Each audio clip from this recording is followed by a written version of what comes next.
नमस्कार, आप देख रहे हैं अपना उत्तर प्रदेश। मैं हूं आपके साथ सचिन चौहान।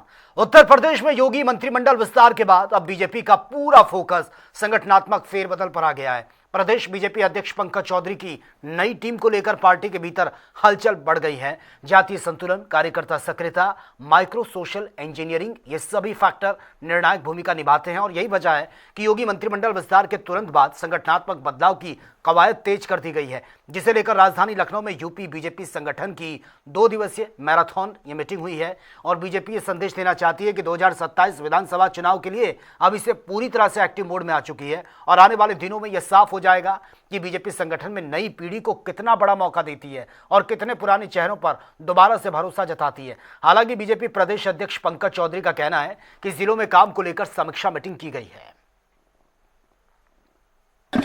देखिए, ये संगठनात्मक बैठक है और जिले में जो संगठन का दायरा है, संगठन का विस्तार है, जो काम दिया गया था उसकी एक समीक्षा बैठक है।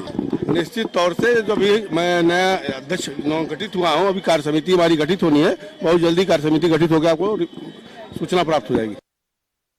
निर्देश किया जैसे अपनी बूथ समिति है, बूथ अध्यक्ष है, शक्ति केंद्र शक्ति, ये तो शुरू से रहा है। पहले सेक्टर था, अब शक्ति केंद्र हो गया।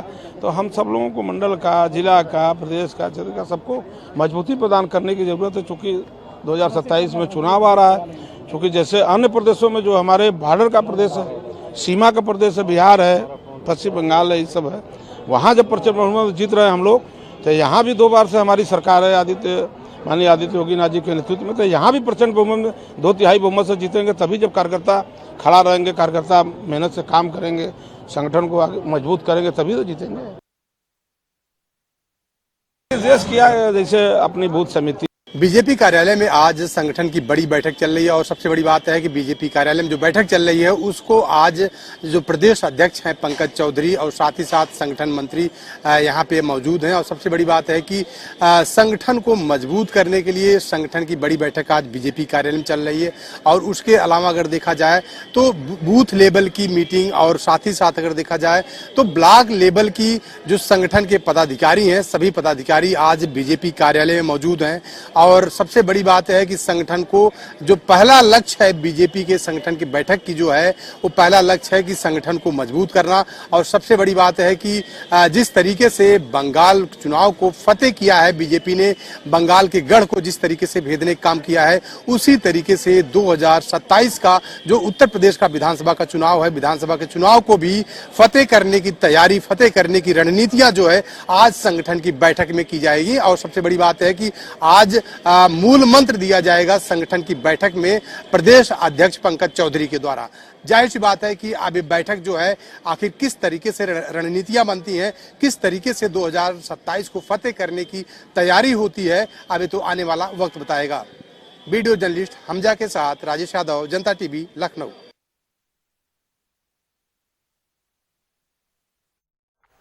उत्तर प्रदेश विधानसभा चुनाव 2027 को लेकर सियासी पारा चढ़ गया है।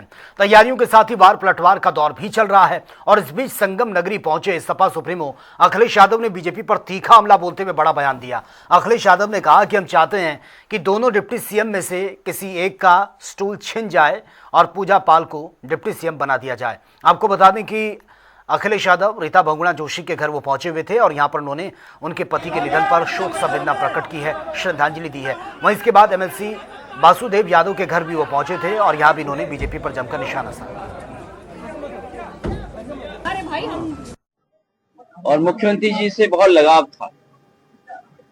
प्रयागराज के लोग बेहतर समझते होंगे कि डिप्टी सीएम साहब भी बहुत कोशिश में थे। जब डिप्टी सीएम साहब अपने स्टूल पर गद्दी नहीं लगवा पाए, कम से कम विभागीय अच्छा मिल जाए, तो क्या उम्मीद करोगे आप? आपको सोचना चाहिए कि लिखा हुआ पढ़ा जाता था, वो लिखने वाले कौन थे, किसके प्रति इतना लगाव था जो लिख करके कोई दे रहा था। हम तो चाहते हैं कि पूजा पाल जी को डिप्टी सीएम बना दिया जाए, 2 स्टूल वालों में से 1 का स्टूल छीन लिया जाए।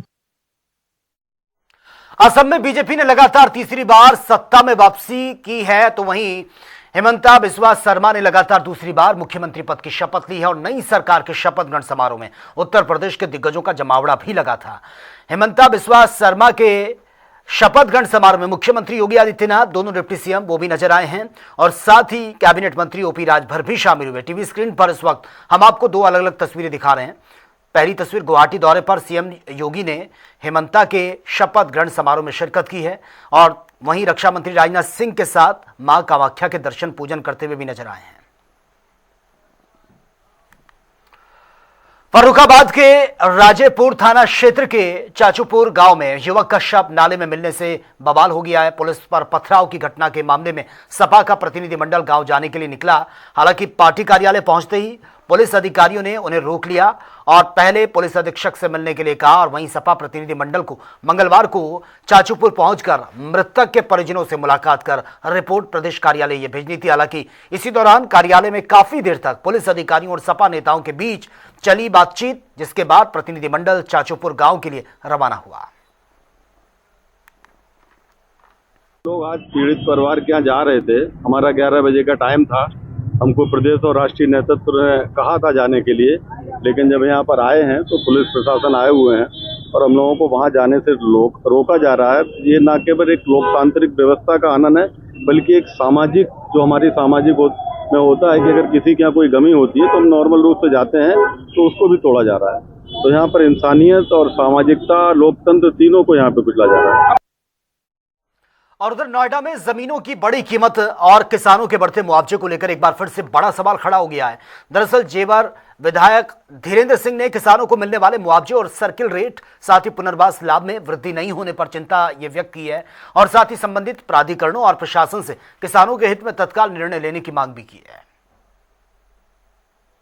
नगर के जो भी औद्योगिक विकास प्राधिकरण हैं, वो अपने भूखंडों के रेट बढ़ाने के लिए स्वयं ही बोर्ड की मीटिंग करने के बाद उसे लागू कर देते हैं, क्योंकि उनका कहना है कि हम स्वायत्तशासी संस्थाएं और हमारे अपने नियम और उपनियम हैं। लेकिन मेरी समझ में ये नहीं आया कि किसानों के जो वर्षों से लंबित प्रकरण चल रहे हैं, उन्हें वो बोर्ड में बैठक कर शासन को क्यों संदर्भित करते हैं। जब स्वायत्तशासी संस्थाएं, तो उसका निर्णय भी प्राधिकरणों को स्वयं ही लेना चाहिए। विगत दिनों में जो हकतलफी किसानों के साथ प्राधिकरणों की लाल फीताशाही की वजह से हो रही है, मैं उन्हें सचेत भी करना चाहता हूं और मशवरा देना चाहता हूं कि ये जो दोहरा मापदंड है, ये उचित नहीं है। जिन किसानों की जमीनों पर ये विकास की सारी योजनाएं चल रही हैं, ये प्राधिकरणों का नैतिक दायित्व बनता है कि वो किसानों को मिलने वाले लाभ शीघ्रता से अपनी बोर्ड बैठकों में पारित कर दिलवाएंगे, ऐसा मेरा मानना है।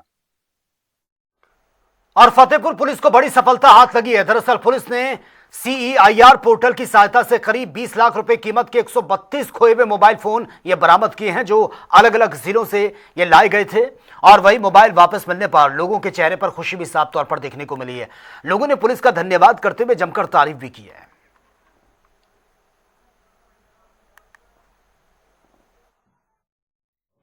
CEIR पोर्टल है जिसके थ्रू कोई गुम हुए मोबाइल या चोरी हुए मोबाइल जो यूज़र है वो डायरेक्टली लॉगिन करके अपना कंप्लेंट लॉन्च करा सकता है और वो संबंधित थाने को मार्क हो जाती है। तो उसी प्रणाली के तहत जैसे पूर्व में भी पिछले महीने हमारे द्वारा कुछ मोबाइल डिस्ट्रीब्यूट किए गए थे, इस महीने भी टोटल 132 मोबाइल जो अलग अलग थानों ने रिकवर किए हैं, वो उनके जो स्वामी हैं, मोबाइल स्वामी, उनको वापस दिए जा रहे हैं। इनकी अनुमानित वैल्यू कुछ 20 लाख रुपए की बनती है। और कौशाम्बी से हैरान कर देने वाला मामला सामने आया, जहां पर वन स्टॉप सेंटर में एक किशोरी ने अपनी जान दे दी है। किशोरी को कुछ दिन पहले ही बाल कल्याण समिति के आदेश पर वन स्टॉप सेंटर में रखा गया था। मृतका करारी थाना क्षेत्र के सचवारा गांव की रहने वाली थी और परिजनों ने किशोरी को अपने साथ रखने से लिखित रूप से इनकार कर दिया था, जिसके बाद उसे वन स्टॉप सेंटर में रखा गया था। फिलहाल पुलिस आत्महत्या के कारणों की तलाश में जुटी है।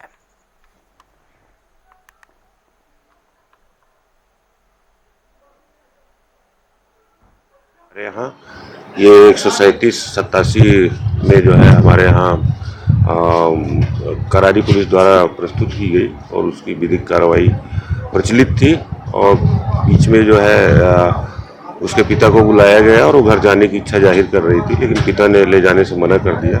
तो माता पिता दोनों ने एक एफिडेविट दिया, हलफनामा दिया कि हम इस बच्चे से कोई संबंध नहीं रखना चाहते। ऐसी स्थिति में CWC का काम होता है कि बच्ची को बाल गृह भेज दे और इस बालिका का मेडिकल जो आवश्यक चिकित्सीय जांच थी उसके लिए थाना दर्ज करारी को निर्देशित किया गया और उनकी तरफ से रिपोर्ट आ गई। रिपोर्ट आने के बाद 4 तारीख को जो हमने एक ऑर्डर बना दिया बालिका गृह जाने के लिए इस बालिका का।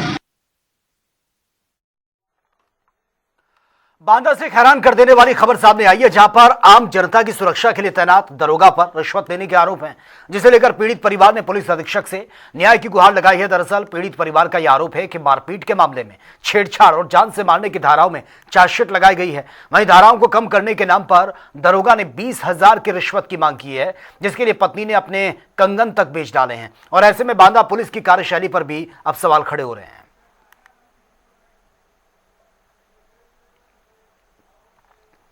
फिलहाल यहां रुकेंगे, एक छोटे से ब्रेक, लौटेंगे कुछ और खबरों के साथ।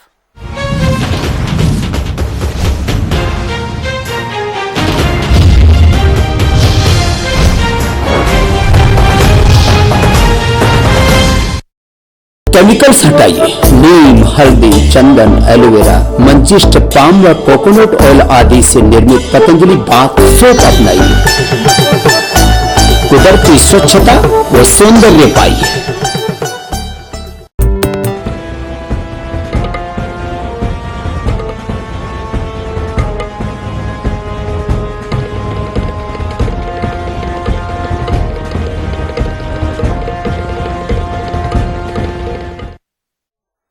उत्तर प्रदेश में गंगा एक्सप्रेसवे राज्य के विकास, कारोबार और निवेश को नई रफ्तार देने वाला बड़ा इंफ्रास्ट्रक्चर प्रोजेक्ट बनकर यह सामने आया है। प्रधानमंत्री नरेंद्र मोदी ने मुख्यमंत्री योगी आदित्यनाथ की मौजूदगी में इसका लोकार्पण भी किया और यह एक्सप्रेसवे पश्चिमी और पूर्वी उत्तर प्रदेश को आपस में जोड़ता हुआ व्यापार, उद्योग और कनेक्टिविटी के नए अवसर भी खोलेगा। सरकार का यह दावा है कि इससे राज्य में निवेश बढ़ेगा, विकास को गति मिलेगी। एक बार यह रिपोर्ट देख लेते हैं।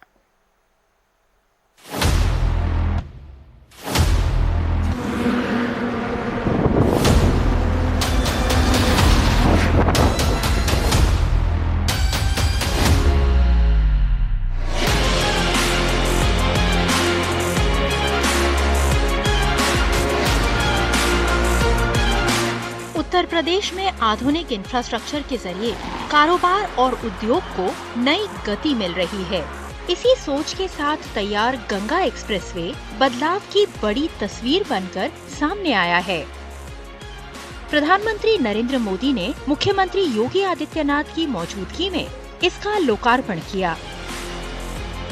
ये एक्सप्रेसवे पश्चिमी और पूर्वी उत्तर प्रदेश को जोड़ते हुए व्यापार और निवेश के लिए नए रास्ते खोलने को तैयार है।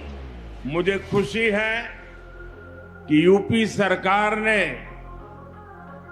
इस एक्सप्रेसवे का नाम मां गंगा के नाम पर रखा है।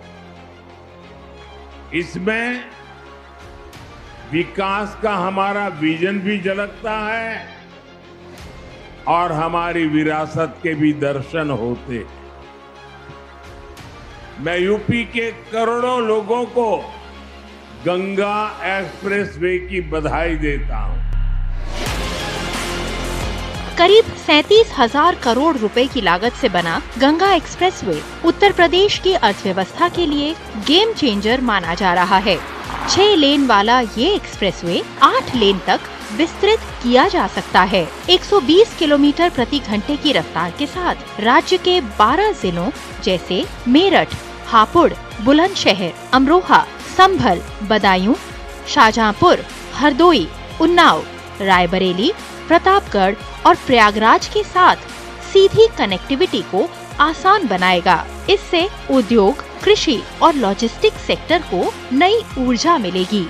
आज उत्तर प्रदेश के अंदर एक्सप्रेसवे का एक नेटवर्क, हाईवे, डिस्ट्रिक्ट वे और ग्रामीण सड़कों का 4 लाख किलोमीटर का एक बेहतरीन नेटवर्क हम सबको देखने को मिल रहा है। गंगा एक्सप्रेसवे से परिवहन लागत कम होगी और माल ढुलाई पहले से ज्यादा तेज हो सकेगी। एक्सप्रेसवे के किनारे विकसित होने वाले इंडस्ट्रियल और लॉजिस्टिक्स क्लस्टर निवेश और रोजगार के नए अवसर पैदा करेंगे। वाकई में बहुत शानदार एक्सप्रेसवे बना है। ये मेरठ से प्रयागराज तक की 594 किलोमीटर का जो एक्सप्रेस वे बना है वाकई में बहुत शानदार है, अद्भुत नज़ारा देखने को मिल रहा है। और ये एक्सप्रेस वे हमारे 12 जिलों को, यूपी के 12 जिलों को जोड़ता है, जिससे हम लोगों को कम समय में अच्छी दूरी, जो दूरी तय करना है वो कम समय में हम लोग पूरी कर लेंगे। तो इसके लिए हम उत्तर प्रदेश की योगी सरकार को धन्यवाद ज्ञापित करते हैं। जल्द से जल्द सफर तय करना और काम करना हमारे लिए लायक हो गया। इसके लिए जो सरकार ने बनवाई है, योगी जी और मोदी जी जो मिलकर बनवाए हैं, इसके लिए बहुत बहुत धन्यवाद कि हम लोगों को रोजगार बढ़ गया इससे। गंगा एक्सप्रेसवे उत्तर प्रदेश के आर्थिक भविष्य की नई धुरी बनता नजर आ रहा है। आधुनिक कनेक्टिविटी, इंडस्ट्रियल कॉरिडोर और तेज परिवहन व्यवस्था के जरिए ये एक्सप्रेसवे राज्य को निवेश, उद्योग और रोजगार का नया केंद्र बनाने की दिशा में बड़ा कदम साबित हो सकता है।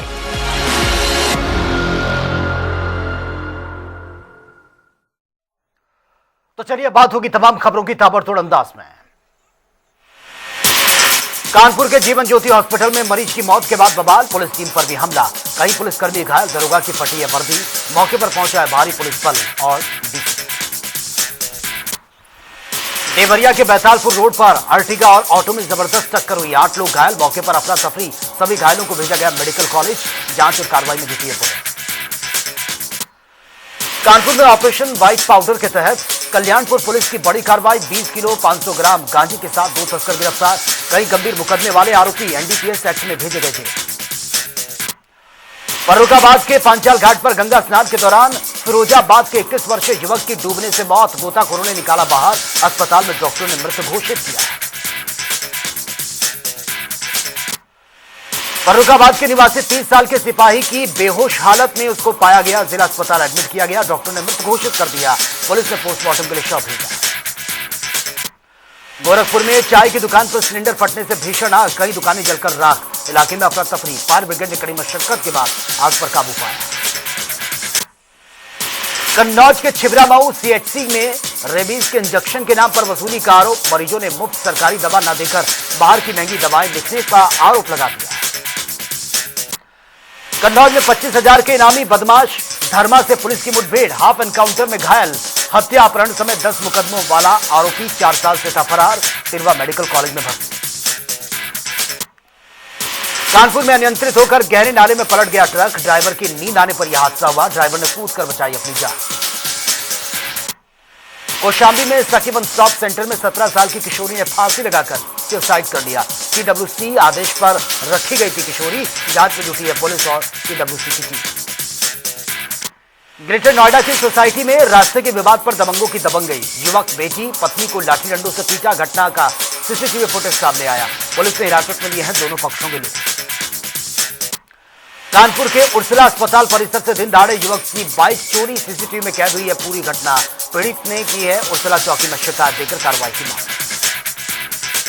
अलीगढ़ में काली नदी किनारे 55 वर्षीय महिला का शव मिलने से इलाके में सनसनी, मानसिक रूप से परेशान बताई गई मृतका, पुलिस और फॉरेंसिक टीम जांच में जुटी है, पोस्टमार्टम के लिए भेजा गया शव। आगरा में यमुना नदी में नहाते समय लड़का, 2 किशोरियां और बच्चा डूबे, 3 लोगों को गंभीर हालत में बाहर निकाला गया, बच्चे की तलाश में रेस्क्यू ऑपरेशन जारी। बदायूं में रामगंगा नदी पार करते समय गहरे पानी में डूबा युवक, 2.5 घंटे बाद शव को बाहर निकाला गया, खेत से खरबूजा लेकर लौट रहा था। कानपुर में आरटी प्रवेश को लेकर अभिभावकों का प्रदर्शन, डीएम कार्यालय घेरा, सर्वर डाउन, स्कूलों की मनमानी से हजारों बच्चों के दाखिले प्रभावित होने का आरोप। कानपुर में पोक्सो केस में जेल में बंद पति को छुड़ाने की मांग को लेकर महिला मोबाइल टावर पर चढ़ गई, भारी हंगामा, डीसीपी और एसपी महिला को नीचे उतारा गया। दरोगा सुधीर और चौरसिया पर धरनाएं कम करने के नाम पर 20,000 की रिश्वत देने के आरोप हैं, पीड़ित ने पत्नी के कंगन बेचकर रकम देने और एसपी से शिकायत की।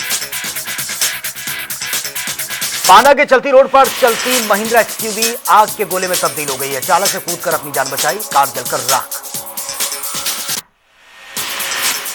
बजनौर के नजीमाबाद कपड़ा बाजार में शॉर्ट सर्किट से भीषण आग लगी है, मौके पर पहुंची दमकल की गाड़ियां, करोड़ों के नुकसान की आशंका, समय रहते बचाई गई आसपास की दुकान। बदायूं में देशी शराब ओवर रेट बिक्री पर ग्राहकों में गुस्सा है, 80 का क्वार्टर 90 रुपए में बिकने का आरोप है। शिकायत के बावजूद आबकारी विभाग पर कार्रवाई न करने पर सवाल उठे। फतेहपुर में महिला आरक्षण बिल पर बीजेपी महिला मोर्चा और सपा कार्यकर्ता आमने सामने। अखिलेश योगी मोदी के खिलाफ नारेबाजी। मिर्जापुर के विंध्याचल में गंगा स्नान के दौरान तेज धारा में बह गए 2 युवक। एक का शव बरामद, दूसरे की तलाश में जुटी एसडीआरएफ। दर्शन पूजन के लिए आजमगढ़ से आया था इधर। बहराइच में तेज रफ्तार एआरटीओ वाहन से बाल बाल बचा बच्चा। ग्रामीणों ने किया घेराव, विवादित बयान और हंगामे का वीडियो सोशल मीडिया पर वायरल। फतेहपुर पुलिस ने TIR पोर्टल की मदद से 20 लाख की कीमत के 132 खोए हुए मोबाइल उनके स्वामियों को लौटा दिए। कानपुर पुलिस ने डिजिटल अरेस्ट के नाम पर 10 करोड़ की ठगी करने वाले अंतर्राज्यीय गिरोह का भंडाफोड़ किया। 2 आरोपी गिरफ्तार, कई राज्यों में फैला था इनका पूरा नेटवर्क। कानपुर देहात में स्कूली बच्चों से भरी ओमनी वैन अनियंत्रित होकर पलट गई है। 14 बच्चे इसमें सवार थे, कहीं घायल। स्थानीय लोगों ने बच्चों को सुरक्षित बाहर निकाला। इटावा में पुलिस मुठभेड़ के बाद 2 शातिर बदमाश गिरफ्तार। शेखर सिकंदर के पैर में गोली लगी है। स्कॉर्पियो, तमंचा, कारतूस बरामद। लूट की वारदात को अंजाम देने की फिराक में।